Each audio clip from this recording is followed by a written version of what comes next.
Now, when the real world gets too complicated on the relationship front for people, hey, there's always the internet, right? And if you're really desperate, well, then you have Craigslist. However, the blog known as Asylum took this concept and ran with it on a video gaming front, putting up personal ads of, you guessed it, video game characters. Now, we really can't go into the details of some of the real responses he got, unfortunately, because they're pretty raunchy but funny at the same time. But where can you go wrong with solid-stake personal that says, my hobbies include gun collecting, genetics, cloning, nanomachines, and conspiracy theories? Youko, sad, awkward, or just plain hilarious? For us, it is just plain hilarious. There's no other option because we get it.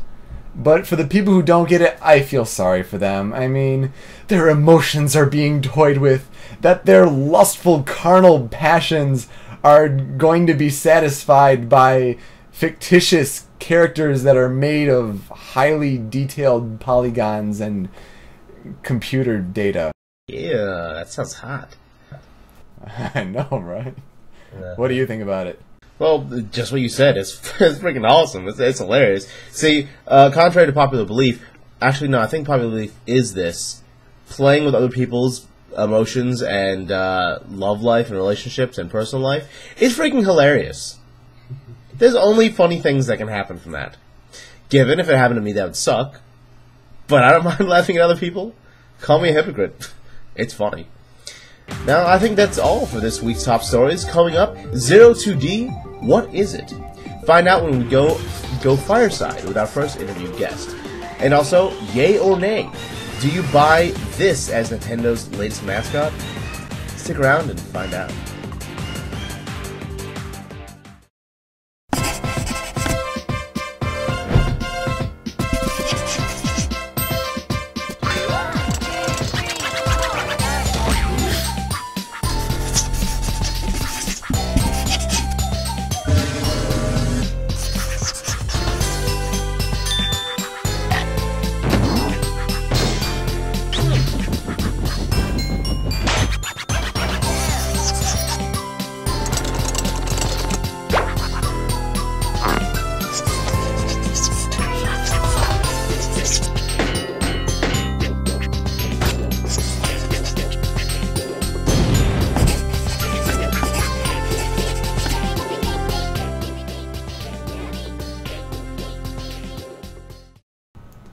Welcome back.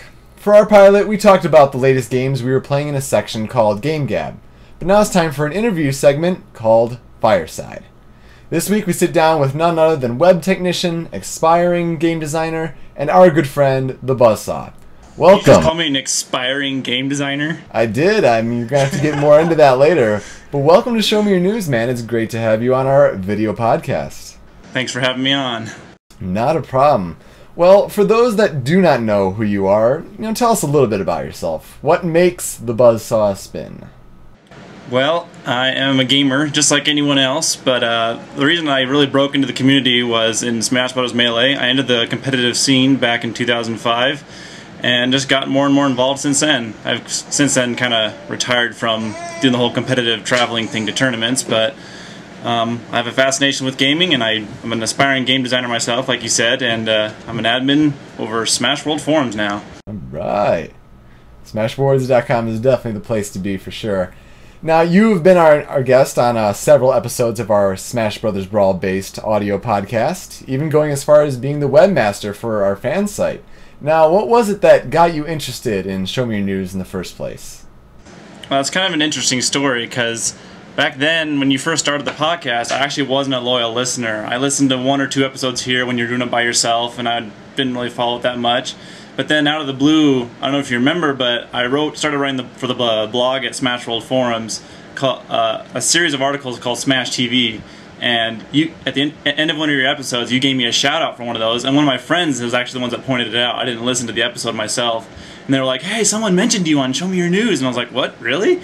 So I went and pulled up that episode and listened to it. I was like, "Hey, wow, cool! Someone actually appreciates what I did." And then so I started listening to it more and more as a result of that, and I just got really interested. And then you started calling for guest interviews and guest people on the show, and decided to take a shot because I like that kind of thing. So.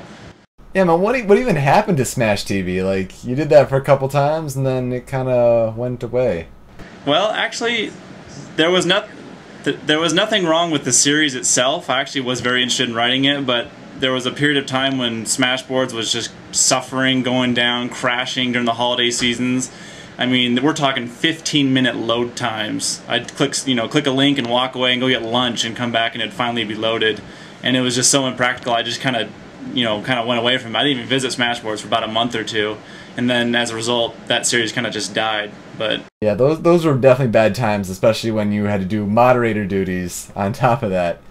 Now, you said yourself that you are an aspiring game designer. You are working on a game that fighting game fans might be excited to hear about. Tell us a little bit about it. Exactly. I'm working on a combat engine called Zero 2D. It is built in the spirit of Mugen, or Mugen, or however you pronounce it, M-U-G-E-N. You can go look it up and find out more about it. But the idea behind it is that they took popular games like Street Fighter and Marvel vs. Capcom and made a generic engine that anyone could contribute to. You know, anyone could make a character and plug it in. Anyone could make a stage and plug it in.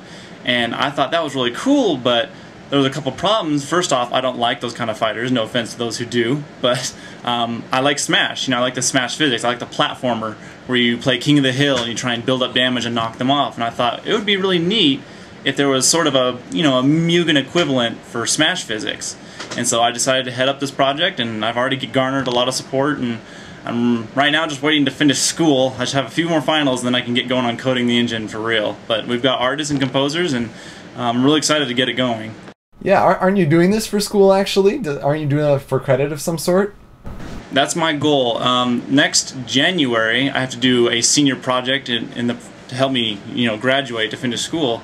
And for one of my topics for a senior project, I'm going to probably select something like AI, artificial intelligence, something that will qualify as credit for school, but yet something that I can add to the game and make it even better. So hopefully by that point, the engine will be ready to have some CPU components added to it, and I can focus on building some really advanced AI. Now, AI is definitely really important in a fighting game, that's for sure. Now, where can people contact you if they want to help with this Zero 2D project? Well, the best place is obviously Smash World Forums. Just go to smashboards.com. We have a thread there gathering everyone who works on it. I have a project site that has the details are all in the thread in the Smash Workshop forum of Smash World Forums, and that's pretty much where it'll all be organized. I can be contacted there, and there's pretty soon I'll have a page up, a project page up for code for any developers who want to help with that. If you want to offer art, any of that kind of stuff, it's all in the thread. And we should probably post a link to that in the show notes or something. Probably something like that. Yeah, that sounds really great. Now, last question. I'll get you out of here on this. Can SamuraiPanda and I be announcers in your game? Absolutely. Like I said, the game will be plug-in based, and I'm fairly certain if you guys released a particular plug-in for the Youko and SamuraiPanda announcers, it'd be very, very popular amongst our downloads once we get it up and running. That'd even be crazy if we could do like some sort of, like mixing a commentary. I don't know how we could get it done, but I'm sure we could figure out something. Check out the Zero 2D project, like Buzz said, on the Smash Workshop forum on Smash World Forums at smashboards.com. Buzz, it was great having you. Thanks again. Thanks for having me on. Look forward to seeing the full show. All right, that'll be all for this week's Fireside. But coming up, Bill Gates wants to bring Project Natal technology to the PC. Will it actually happen? Stick around. Yay or Nay is next.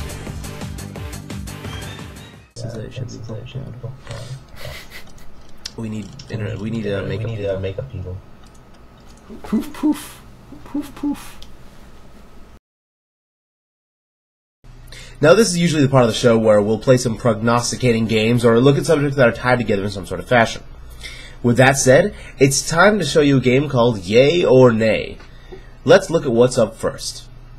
Call of Duty Modern Warfare 2. Basically what happened is the game now, instead of just saying Modern Warfare 2 on the front, it says Call of Duty Modern Warfare 2 on the front. Now, yay or nay, will it sell more after the name change? Yoko?